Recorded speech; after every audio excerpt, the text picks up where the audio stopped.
नमस्कार दोस्तों।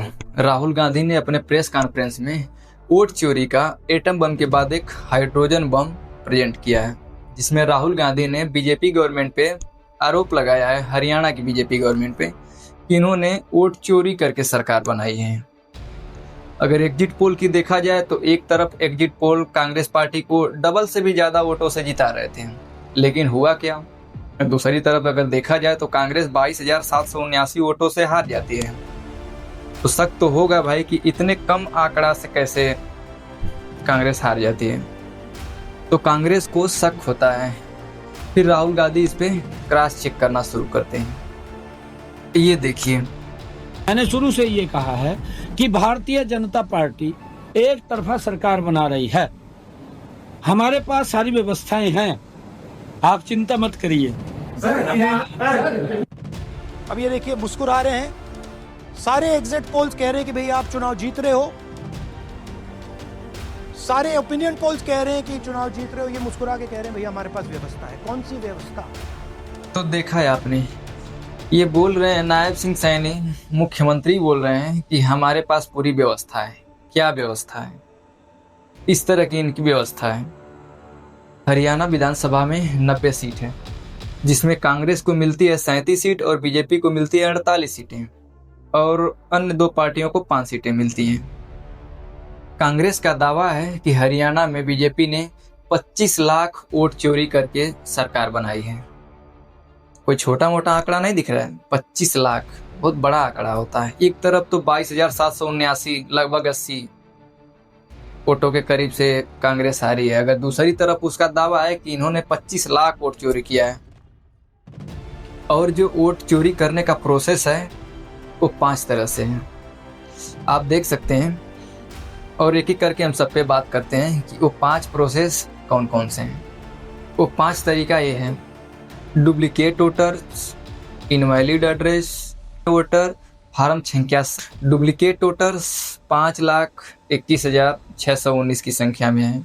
Invalid address 93,174। Bulk में वोटर 19,26,351 की संख्या में है। और फार्म संख्या 6 जिसमें नए वोटर को जोड़ा जाता है, और फार्म संख्या 7 जिसमें मृतक जो हो चुके होते हैं उनको डिलीट किया जाता है। ये 5 तरह से है, लेकिन इसमें कांग्रेस को मिला है सिर्फ 3 ठोस।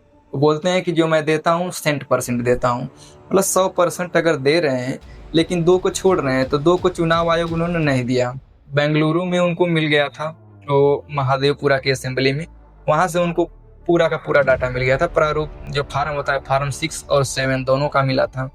इस वाले में उन्होंने नहीं दिया, लेकिन जो मिला है उसी के आंकड़े पर लगभग 25 लाख का आंकड़ा पार करा दे रहे हैं। अब किस प्रकार से चोरी की गई है, आइए एक एक करके देखते हैं। ये कौन है? इनका नाम कभी सीमा, कभी स्वीटी, कभी सरस्वती आदि दिखाया गया है। इनका नाम 10 बूथ पर 22 तरह के अलग अलग नामों से इनको प्रेजेंट किया गया है, और फोटो सिर्फ एक ही है, यही जो आपके सामने दिख रहा है। बताया जा रहा है कि यह एक ब्राजीलियन मॉडल है। अगर ब्राजीलियन मॉडल है तो फिर ये हरियाणा में क्या कर रहे हैं? इससे साफ पता चल रहा है कि चुनाव आयोग ने कितने बड़े लेवल पर धांधली की है, और इसका सारा ठिकरा ज्ञानेश कुमार के सर पर ही फोड़ा जाएगा।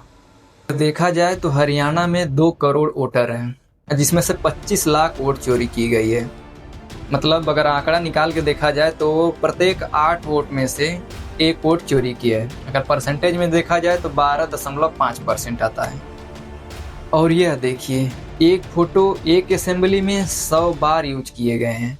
मतलब कोई भी आए, बस केवल फोटो दिखाए या फिर अपना फोटो ये दिखा दे कि मेरा मिसयूज फोटो है, अपना वोट जाके डाल सकता है। अगर ओवरऑल देखा जाए तो 1,24,177 वोटर फर्जी फोटो के साथ हैं, जिसका वास्तविकता से कोई लेना देना नहीं है। अब आप यह देख सकते हैं कि यह है डालचंद जी, जो बीजेपी से यूपी में सरपंच हैं, जो यूपी और हरियाणा दोनों में वोट करते हैं, जो लक्ष्मी नारायण मंत्री के साथ बैठे हुए हैं, पीछे बैठे हुए हैं। सबूत आपके सामने है। जम्मू कश्मीर, ये सबको मालूम है। ये कह रहा है कि मैं जम्मू कश्मीर से लोग लाऊंगा चुनाव जीतने। अब बात करते हैं ज्ञानेश कुमार के ज्ञान की, जिनका मकान नंबर 0 है। ज्ञानेश कुमार कहते हैं कि मकान नंबर उनका 0 है जिनका कोई घर नहीं है, लेकिन बहुत से वोटर ऐसे मिले हैं जिनके पास घर है लेकिन फिर भी उनका मकान नंबर 0 है। राहुल गांधी ने ऐसे खोज निकाला है, यह देखिए 93,174 वोटर ऐसे हैं जिनका मकान नंबर 0 दिखा रखा है। 1000, 2000, 3000 होते तो एक आंकड़ा समझ में आता, लेकिन 93,174 बहुत बड़ा नंबर है। इतने लोगों का तो ऐसा थोड़ी है कि मकान नहीं होगा। कई लोगों के पास घर नहीं होता, Look, nobody else is convinced. लेकिन उसका नाम भी मतदाता सूची में होता है। Look at the सरदार जी, पता he's क्या looking दिया like ये तो झूठ बोल रहा है। उसका पता वो जगह दी जाती है जहां वो व्यक्ति रात को सोने आता है, कई बार सड़क के किनारे, कई बार पुल के नीचे या कई बार लैंप पोस्ट के किनारे। इसी बीच चुनाव आयोग भी एक पार्टी के रूप में काम कर रहा है। जो सत्ता में पार्टी है, रोलिंग पार्टी के साथ मिलकर के एक बड़ा गेम खेल रहा है। और 19 लाख वोटर ऐसे हैं जो बल्क में हैं। हाउस नंबर 150 में 66 लोग एक ही घर में रहते हैं, आप देख सकते हैं। हाउस नंबर 265 में 150 लोग एक ही घर में रहते हैं और हाउस नंबर 1904 में 108 लोग एक ही घर में रहते हैं। इतने बड़े लेवल पर धांधली ऐसा कैसे हो गया कि किसी घर में 150 लोग, 66 लोग और 108 लोग, इतने लोगों का परिवार कब से इतना बड़ा होने लगा? क्या चुनाव आयोग की यही व्यवस्था है? इन्होंने पूरे देश को गर्त में डुबो के रख दिया है। अगर चुनाव आयोग नहीं सुधरता है तो देश को तानाशाह की तरफ ले जाने वाला पहला हथियार चुनाव आयोग ही होगा।